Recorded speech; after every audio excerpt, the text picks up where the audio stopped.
কি রে দোষ? তোর বাপেরও দোষ, তোরও দোষ। না মানে বিষয়টা হয়ে গেছে কি চাচা, তোমার হাইট আর আমার হাইট একই তো, তাই তো দোস্ত বন্ধু বানিয়ে নিতে চাচ্ছিলাম। যাতে একসাথে লতা পাতা খাওয়া যায়, তাই না? চাচা তুমি এত বোঝো কি করে? চলো নদীর পাড়ে চলো, আমার কাছে কড়া জিনিস আছে। এই আপু না যে কোনো সময় চলে আসতে পারে, আমার খুব ভয় লাগছে। আরে কিসের ভয়, এখানে পাঙ্খ আছে না? ওই জন্যই তো ভয়।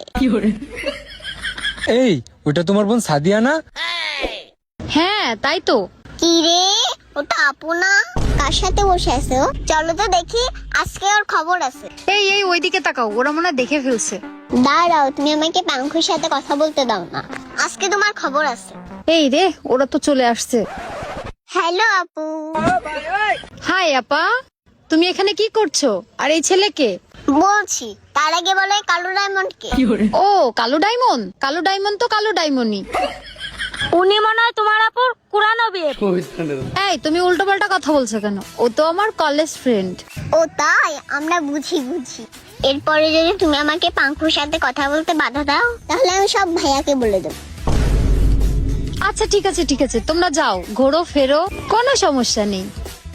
যাক, পথের কাটা একদম পানির মতো ক্লিয়ার। একদম ক্লিয়ার। এই ওটা তোমার মামু না? আরে তাই তো। তোমার মামুর নাকি 27 বছর ধরে বিয়ে হয়নি, তাহলে ওই মেয়েকে? চলো তো যাই দেখি। হ্যাঁ চলো। বাবু 27 বছর ধরে বাড়ি আমি যে কথা কতে পারিনি, আজকে আমি তোমার সেই কথা কব। দাঁড়াও, তোমার আসছি। 27 বছর ধরে তুমি বাড়ি বিয়ের কথা ঠেঙাতে পারোনি, এইটাই কি তুমি করতে চাচ্ছাও? না মানে শোনা, বিষয়টা এরকমই। কি? আমি তোমাকে বিয়ে করব? তোমার চেহারাটা দেখছো? তোমার সাথে কি আমার যায়? তুমি যদি নেও শোনা, তাহলে যাবে নেই। তোমার টাকা আছে, এই জন্যই তোমার সাথে ছিলাম। এই যে বিয়ের কথা বললা না, আজকেই ব্রেকআপ। বাবু মামু, তোমার 27 বছর কেন, 37 বছরেও তোমার বিয়ে বানা।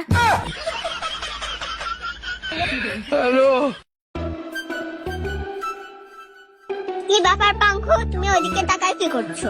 না মনে হয় আপুটার ড্রেসটা খুব সুন্দর। ও তাই না, আমি কিছু বুঝি না। আরে এই পাঙ্কু, মেয়ে মানুষ দেখতে যে এত চলকাইস, তাও কি তোর লজ্জা হয় না? এ মামু, তুমি আর জায়গা পাওনি, কাটা গাড়ি নুনে সেটা দিতে আইসাও। নে ঠেলা সামলা। ছোট পার্কে এসে প্রেম না করতে পারলে কি বিষয়টা জমলো? নাই কেন দেখলে বিষয়টা জমে। ভাই পাইছি রে, ওই দেখ। চল চল তাড়াতাড়ি চল। আমি ঠিক তোমার প্রেমে এইভাবে হুবড়ি খেয়ে পড়তে চাই। আচ্ছা বুঝলাম না, আপনারা কারা? এত কষ্ট করে ড্রাইভ দিলাম, বুঝলে না, তোমার উপরে ক্র্যাশ খেয়ে পড়ে গেছি। ও সত্যি? আমি ভাবতেও পারিনি তোমার মতো একটা ক্র্যাশ পাবো। ওরে বাবারে। আরে এই পাঙ্কু, ওই পাশে যে গল্প গুজব কর, আর আমি আমারটা এদিকে সেটিং দিই। ভাইয়া ভাইয়া ভাইয়া, এই ভাইয়া, আমার ব্যাগটা তো নিয়ে চলে গেল, তাড়াতাড়ি ওকে ধরে প্লিজ ভাইয়া। বেবি। ওই তোর চোরের গুষ্টি মারে নিয়ে দাঁড়া তুই। এই শালা পার্স দে। তোর কত বড় সাহস আমার বেবির পার্স নিয়ে দৌড়াচ্ছিস? ভাই ভুল হয়ে গেছে, আপনার বেবি আমি বুঝতে পারিনি। যা যা আনতে ফোট, আর এইবার থেকে দেখে শুনে বুঝ করবি। এই নাও। থ্যাংক ইউ ভাইয়া।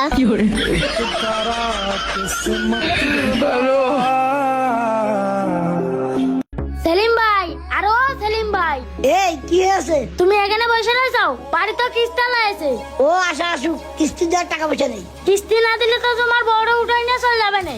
ওরে নিয়ে গেলে তো ভালোই হয়, আমি বিবাদ মুক্ত হই। কিস্তি তাহলে আমি দিছি, দিয়ে ভাবেন নিয়ে চলে গেলাম।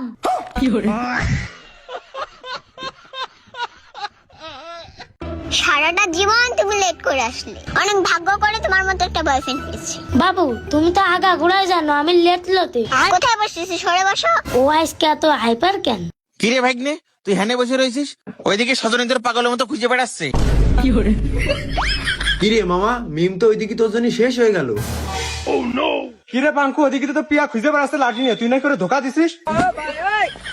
এই তোর কয়টা লাগে? আরে আপনার সবাই আসেন তো।